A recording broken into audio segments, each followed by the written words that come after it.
Good morning. Last લેક્ચરમાં આપણે દ્વિધ્રુવીય charge માત્રા અને ફજારના નિયમની ચર્ચા કરી હતી. ફજારનો નિયમ બેઝિકલી એવું કહે છે, ફજારના નિયમ પરથી તમને આયનિક બંધમાં કેટલા ટકા સહસંયોજક લાક્ષણિકતા છે એના વિશે માહિતી મળે છે. દાખલા તરીકે પહેલા સમૂહના તત્વની વાત કરીએ તો lithium, sodium, potassium, rubidium, caesium, francium એ પહેલા સમૂહના તત્વ છે. અને ફ્લોરિન, ક્લોરિન, બ્રોમિન, આયોડિન એ બધા 17મા સમૂહના તત્વ છે. હવે આપણને ખબર છે કે પહેલા સમૂહના તત્વ અને 17મા સમૂહના તત્વ વચ્ચે આયનિક બંધ બને, એટલે એને એમએક્સ પ્રકારનો આયનિક બંધ કહી શકો તમે, કે જેમાં પહેલા સમૂહના તત્વ છે એ ઇલેક્ટ્રોન ગુમાવીને ધન આયન બને, 17મા સમૂહના તત્વ ઇલેક્ટ્રોન મેળવીને ઋણ આયન બને, અને ધન અને ઋણ આયન વચ્ચે આકર્ષણને કારણે એમએક્સ પ્રકારનો આયનિક બંધ બને. પણ આપણે જોયું એમ 100% આયનિક બંધ શક્ય નથી, એમાં થોડી ઘણી સહસંયોજક લાક્ષણિકતા હોય. અને ફજારનો નિયમ એવું કહે છે કે જેટલું ધ્રુવીભવન વધારે એટલી સહસંયોજક લાક્ષણિકતા પ્રબળ. અને જેમ ધન આયન નાનો હોય અને ઋણ આયન મોટો હોય એમ ધ્રુવીભવન વધારે થાય. કેમ? કારણ કે ધન આયન નાનો, લિથિયમનો ધન આયન સપોઝ લઈએ આપણે તો Li+, એનું કદ નાનું છે, અને આયોડિનનો ઋણ આયન લઈએ તો I- એનું કદ મોટું છે. હવે જ્યાં સુધી I- ની વાત કરીએ ત્યાં સુધી એના બધા ઇલેક્ટ્રોન આવી રીતે ગોઠવાયેલા હોય કેન્દ્રની આજુબાજુ. હવે જેવો Li+ અને I- એકબીજાની નજીક આવે એમાં ધન આયનથી આકર્ષિત થઈ અને બધા ઇલેક્ટ્રોન એક જગ્યાએ કેન્દ્રિત થઈ જાય. ધન આયનથી આકર્ષિત થઈ અને બધા ઇલેક્ટ્રોન એક જગ્યાએ કેન્દ્રિત થઈ જાય, એક બાજુ ઇલેક્ટ્રોનની ઘનતા વધી જાય, આને વિકૃતિ આવી એવું કહેવાય. અને જેટલું ધન આયનનું કદ નાનું અને ઋણ આયનનું કદ મોટું, નાનો ધન આયન અને મોટો ઋણ આયન, એટલી વિકૃતિ વધારે આવે, એટલું ધ્રુવીભવન વધારે થાય અને એટલો સહસંયોજક લાક્ષણિકતા ફજારના નિયમ પ્રમાણે વધે. એટલે Li+ અને I- વચ્ચે મહત્તમ વિકૃતિ આવે, એટલે એમાં સહસંયોજક લાક્ષણિકતા પ્રબળ બને.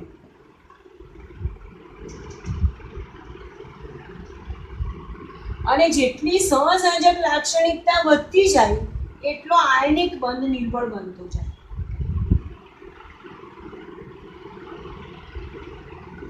એટલે લિથિયમ આયોડાઇડ વચ્ચે સહસંયોજક લાક્ષણિકતા મહત્તમ હોવાથી આયનિક લાક્ષણિકતા કમ્પેરેટિવલી ઓછી છે. તો બધા તમે કમ્પેરિઝન કરવાની હોય કે lithium fluoride, lithium chloride, lithium bromide અને લિથિયમ આયોડાઇડ, તો એમાં સૌથી પ્રબળ આયનિક બંધ શેમાં છે? લિથિયમ ફ્લોરાઇડમાં. કારણ કે લિથિયમ આયોડાઇડમાં સહસંયોજક લાક્ષણિકતા વધારે એટલે આયનિક લાક્ષણિકતા ઓછી છે. અને એવું પૂછે કે સૌથી, તમને ધારો કે ઉદાહરણ આવા આપ્યા છે, lithium fluoride, sodium fluoride, potassium fluoride, rubidium fluoride અને સીઝિયમ ફ્લોરાઇડ. આમાં સૌથી પ્રબળ આયનિક બંધ શેમાં છે? તો જેમ ધન આયનનું કદ મોટું, ઋણ આયન તો બધામાં F- સરખો જ છે, જેમ ધન આયનનું કદ મોટું એમ વિકૃતિ ઓછી, એમ ધ્રુવીભવન ઓછું, એમ સહસંયોજક લાક્ષણિકતા ઓછી અને એમ આયનિક લાક્ષણિકતા વધારે. તો આ કમ્પેરેટિવલી આમાં સીઝિયમ ફ્લોરાઇડનો આયનિક બંધ સૌથી પ્રબળ છે. તો એવી રીતે તમે ફજારના નિયમ પ્રમાણે કમ્પેરિઝન કરી શકો છો કે કોનો આયનિક બંધ પ્રબળ છે અને કોનો આયનિક બંધ નિર્બળ છે. તો સૌથી પહેલા સમૂહનું તત્વ લિથિયમ, સોડિયમ, પોટેશિયમ, રૂબિડિયમ અને સીઝિયમ, અને 17મા સમૂહના ફ્લોરિન, ક્લોરિન, બ્રોમિન અને આયોડિન, એમાં સૌથી નિર્બળ આયનિક બંધ શેમાં? તો જેમાં સહસંયોજક લાક્ષણિકતા મહત્તમ એનો આયનિક બંધ નિર્બળ. લિથિયમ આયોડાઇડનો આયનિક બંધ સૌથી નિર્બળ કહેવાય. અને સૌથી પ્રબળ આયનિક બંધ શેમાં? તો જેમાં વિકૃતિ સૌથી ઓછી હોય, નાનો ઋણ આયન અને મોટો ધન આયન. તો સીઝિયમ ફ્લોરાઇડ એમાં સૌથી પ્રબળ આયનિક બંધ કહેવાય.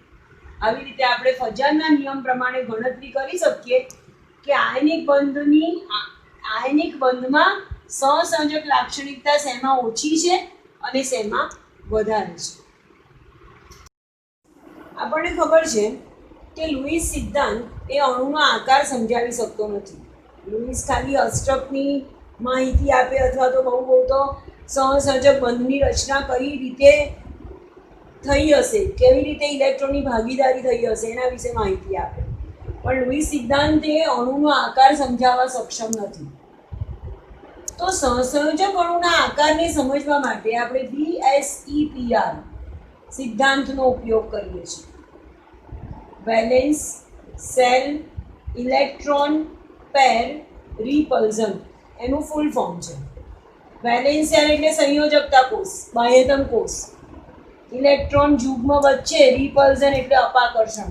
તો સંયોજકતા કોષના ઇલેક્ટ્રોન યુગ્મ વચ્ચે અપાકર્ષણનો સિદ્ધાંત કે જેના દ્વારા આપણે સહસંયોજક અણુના આકારને સમજાવી શકીએ છીએ. આ સિદ્ધાંત પ્રમાણે જ્યારે અણુનો આકાર સમજવો હોય તો અણુને આપણે બે ભાગમાં વહેંચી નાખીએ છીએ. એક તો એવા અણુઓ કે જેમાં મધ્યસ્થ પરમાણુ પાસે અબંધકારક ઇલેક્ટ્રોન યુગ્મ હોતું નથી એનો આકાર, અને બીજા એવા અણુઓ કે જેમાં મધ્યસ્થ પરમાણુ પાસે એક અથવા તો વધારે અબંધકારક ઇલેક્ટ્રોન યુગ્મ હોય છે. આપણે જેના સંયોજનોના મધ્યસ્થ પરમાણુ પાસે અબંધકારક ઇલેક્ટ્રોન યુગ્મ નથી એવા અણુઓની વાત કરવી છે. દાખલા તરીકે એક ઉદાહરણ આપું તમને તો આપણે BeCl2 ના આકારની ચર્ચા કરીએ. તો અહીંયા લુઈસ બિંદુ નિરૂપણ આપણે કરીએ તો બેરિલિયમને મધ્યસ્થ પરમાણુ ગણીશું અને 2 ક્લોરીન એની આજુબાજુ પણ મૂકી દઈએ છીએ. તો બેરિલિયમની બાહ્યતમ કક્ષામાં બેરિલિયમનો પરમાણુ ક્રમાંક 4 છે એટલે એની ઇલેક્ટ્રોન રચના આવશે હિલિયમ 2s2. એક વસ્તુ તમે યાદ રાખો છો કે જેટલા બંધ બનાવવા હોય એટલા અયુગ્મિત ઇલેક્ટ્રોન હોવા જોઈએ. કોઈ તત્વ કે કોઈ પરમાણુ પાસે જેટલા અયુગ્મિત ઇલેક્ટ્રોન હોય એટલા બંધ એ બનાવી શકે. તો હવે બેરિલિયમ પાસે તો એક પણ બેરિલિયમની ઇલેક્ટ્રોન તો 2s2 છે. 2s માં 2 ઇલેક્ટ્રોન એટલે તો આ તો યુગ્મિત ઇલેક્ટ્રોન કહેવાય. અને યુગ્મિત ઇલેક્ટ્રોન બંધ બનાવવામાં ભાગ ના લે. આ જે યુગ્મિત ઇલેક્ટ્રોન છે એને લોન પેર ઇલેક્ટ્રોન, આ જે યુગ્મન છે એને લોન પેર કહેવાય. LP વડે બતાવીએ લોન પેર. અથવા તો આ જે યુગ્મિત ઇલેક્ટ્રોન છે એને આપણે અબંધકારક ઇલેક્ટ્રોન યુગ્મ એવી રીતે ઓળખીએ છીએ કે જે બંધ બનાવવામાં ભાગ નથી લેતો. પણ બેરિલિયમ જ્યારે 2 ક્લોરીન સાથે જોડાય તો એની પાસે 2 અયુગ્મિત ઇલેક્ટ્રોન હોવા જોઈએ તો જે 2 ક્લોરીન સાથે 2 બંધ બનાવી શકે. તો આ જે ઇલેક્ટ્રોન રચના છે બેરિલિયમની હિલિયમ 2s2 એની ધરા અવસ્થાની ઇલેક્ટ્રોન રચના છે અથવા એને આપણે ભૂમિ અવસ્થાની ઇલેક્ટ્રોન રચના કહીએ છીએ. પણ બીજી કક્ષામાં હજી 2p કક્ષક અવેલેબલ છે. બેરિલિયમની ઇલેક્ટ્રોન રચના હિલિયમ 2s2 અને 2p0 એવી લખી શકીએ. તો હવે શું થાય કે 2s અને 2p વચ્ચે ઉર્જાનો તફાવત બહુ ઓછો છે એટલે બેરિલિયમનો એક ઇલેક્ટ્રોન 2s માંથી 2p માં જતો રહે છે, સંક્રમણ કરે છે. આ બેરિલિયમની ઉત્તેજિત અવસ્થામાં ઇલેક્ટ્રોન રચના કહેવાય. અને એ સંજોગોમાં એની પાસે 2s માં એક અને 2p માં એક એમ બે અયુગ્મિત ઇલેક્ટ્રોન થઈ ગયા. અને આ બે અયુગ્મિત ઇલેક્ટ્રોન કે જેને આપણે બંધન ઇલેક્ટ્રોન યુગ્મ કહીએ છીએ, જે અયુગ્મિત ઇલેક્ટ્રોન હોય એને આપણે બંધન ઇલેક્ટ્રોન યુગ્મ કહીએ છીએ, અથવા બંધન ઇલેક્ટ્રોન કે જેને આપણે બોન્ડિંગ પેર, બોન્ડિંગ ઇલેક્ટ્રોન બીપી તરીકે ઓળખીએ છીએ. તો બેરિલિયમ પાસે હવે બે અયુગ્મિત ઇલેક્ટ્રોન છે કે જે બંધ બનાવવામાં ભાગ લે છે, કે જે બંધન ઇલેક્ટ્રોન છે. અને ક્લોરીન 17મા સમૂહનું તત્વ છે એટલે એની પાસે એક અયુગ્મિત ઇલેક્ટ્રોન હાજર છે. ક્લોરીનમાં કેવી રીતે અયુગ્મિત ઇલેક્ટ્રોન થાય? તો ક્લોરીનનો પરમાણુ ક્રમાંક 17 છે એટલે એની ઇલેક્ટ્રોન રચના આવશે નિયોન 3s2 3px2 3py2 અને 3pz1. એટલે 3s માં બે ઇલેક્ટ્રોન, 3px 3py અને 3pz માં ટોટલ 2 2 અને 1 એમ 5 ઇલેક્ટ્રોન. આ એની ધરા અવસ્થાની ઇલેક્ટ્રોન રચના કહેવાય કે જેની પાસે એક અયુગ્મિત ઇલેક્ટ્રોન હાજર છે. તો આ એક અયુગ્મિત ઇલેક્ટ્રોન અને 1 2 ને 3 એની લોન પેર લખી. એવી રીતે આ ક્લોરીન પાસે પણ 3 અબંધકારક ઇલેક્ટ્રોન યુગ્મ અને એક અયુગ્મિત ઇલેક્ટ્રોન, અને બંને પોતાના એક એક અયુગ્મિત ઇલેક્ટ્રોનની ભાગીદારી કરે એટલે એક સહસંયોજક બંધ અહીંયા બન્યો અને એક સહસંયોજક બંધ અહીંયા બન્યો, અને એવી રીતે BeCl2 ની રચના થઈ. તો આપણે એનું લુઈસ બિંદુ નિરૂપણ તો આવી રીતે બતાવી શકીએ, પણ એના પરથી અણુનો આકાર કેવો હશે એની માહિતી મળતી નથી. આ જે BeCl2 છે એને આપણે AB2 પ્રકારનું અણુ સમજી શકીએ. અણુનો પ્રકાર AB2 કહેવાય. કેન્દ્રીય પરમાણુ A અથવા તો બેરિલિયમ અહીંયા, અને 2 B અથવા તો 2 ક્લોરીન એની સાથે જોડાયા છે. આ એવા પ્રકારનો અણુ છે કે જેના મધ્યસ્થ પરમાણુ પાસે એક પણ અબંધકારક ઇલેક્ટ્રોન યુગ્મ નથી. બધા ઇલેક્ટ્રોન એના બંધ બનાવવામાં વપરાઈ ગયા છે.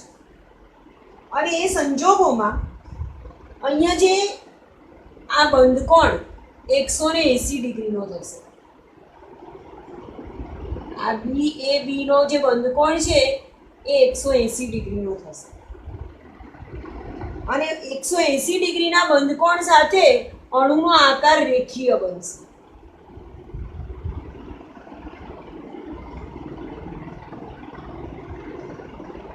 અને અહીંયા જ્યારે 180 નો બંધકોણ હોય તો sp પ્રકારનું સંકરણ થાય. સંકરણ એટલે શું એ તમારે આ ચેપ્ટરમાં આગળ આવશે.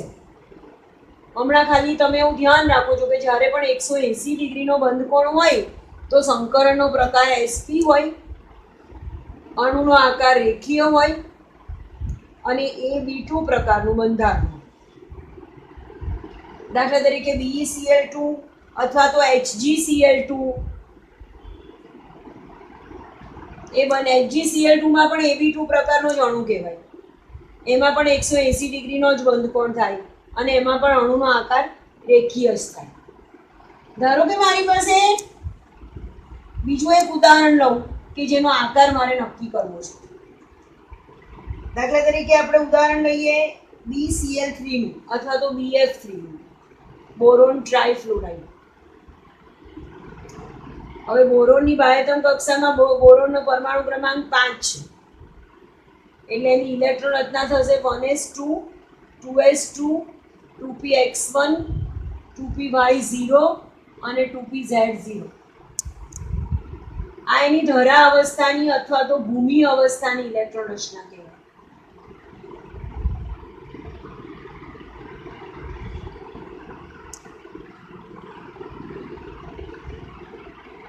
s માં 2 ઇલેક્ટ્રોન છે અને 2px માં 1 ઇલેક્ટ્રોન છે. 2py અને 2pz એની ખાલી છે. આ જે છે એને યુગ્મિત ઇલેક્ટ્રોન કહેવાય કે જે બંધ બનાવવામાં ભાગ નથી લેતો. અને જે અયુગ્મિત ઇલેક્ટ્રોન છે કે જેને આપણે બંધન ઇલેક્ટ્રોન કહીએ છીએ, કે જે બંધ બનાવવામાં વાપરી શકાય, આને બોન્ડિંગ પેર ઇલેક્ટ્રોન કહેવાય. અને આ જે ઇલેક્ટ્રોન છે યુગ્મિત ઇલેક્ટ્રોન કે જે બંધ બનાવવામાં ભાગ નથી લેતો એને લોન પેર ઇલેક્ટ્રોન કહેવાય. પણ બીજી ફરીથી જેટલા બોરોન 3 ફ્લોરિન સાથે જોડાઈને 3 બંધ બનાવે છે અને અણુએ જેટલા બંધ બનાવવા હોય એટલા અયુગ્મિત ઇલેક્ટ્રોન એની પાસે હોવા જોઈએ. તો આ એ પ્રકારની ઇલેક્ટ્રોન રચનામાં તો એની પાસે બોરોન પાસે એક જ અયુગ્મિત ઇલેક્ટ્રોન છે. તો હવે ઉત્તેજિત અવસ્થામાં 2s2 યુગ્મન તૂટી જશે અને એક ઇલેક્ટ્રોન 2p વાયમાં જતો રહેશે. તો આ જે ઇલેક્ટ્રોન રચના આવી 2s1 2px1 2py1 એ બોરોનની ઉત્તેજિત અવસ્થાની ઇલેક્ટ્રોન રચના છે. અને એ સંજોગોમાં બોરોન પાસે 3 અયુગ્મિત ઇલેક્ટ્રોન હાજર છે. હવે જો BF3 નું લુઈસ બિંદુ નિરૂપણ મારે કરવું હોય તો બોરોન પાસે 3 અયુગ્મિત ઇલેક્ટ્રોન અને એની સાથે 3 ફ્લોરિન જોડાય છે. ફ્લોરિન અને ક્લોરિનની ઇલેક્ટ્રોન રચના સરખી જ હોય. ફ્લોરિનનો પરમાણુ ક્રમાંક 9 છે. 1s2 2s2 2px2 2py2 અને 2pz1 એની ઇલેક્ટ્રોન રચના. આ 1s2 તો હિલિયમ જેવું, તો એની સંયોજકતા કક્ષાની ઇલેક્ટ્રોન રચના થઈ 2s2 2px2 2py2 અને 2pz1 એટલે એની પાસે એક જ અયુગ્મિત ઇલેક્ટ્રોન છે. આ એનો એક અયુગ્મિત ઇલેક્ટ્રોન અને એ સિવાય એની પાસે 3 પેર અબંધકારક છે. બધા 3 ફ્લોરિનમાં એક અયુગ્મિત ઇલેક્ટ્રોન અને 3 અબંધકારક ઇલેક્ટ્રોન જૂથો દોરી દઉં છું. અને બોરોન એના ફ્લોરિન સાથે એક એક અયુગ્મિત ઇલેક્ટ્રોનની ભાગીદારી અહીંયા પણ કરશે, અહીંયા પણ કરશે અને અહીંયા પણ કરશે. અને BF3 સ્થાયી અણુની રચના થશે. આપણે શીખી ગયા અષ્ટકના નિયમની મર્યાદામાં કે BF3 માં બોરોનનું અષ્ટક પૂર્ણ નથી થતું અને છતાં પણ એ સ્થાયી છે. પણ અહીંયા અગત્યની વસ્તુ શું કે અહીંયા જે કેન્દ્રીય પરમાણુ છે એની પાસે એક પણ અબંધકારક ઇલેક્ટ્રોન જૂથમાં હાજર નથી.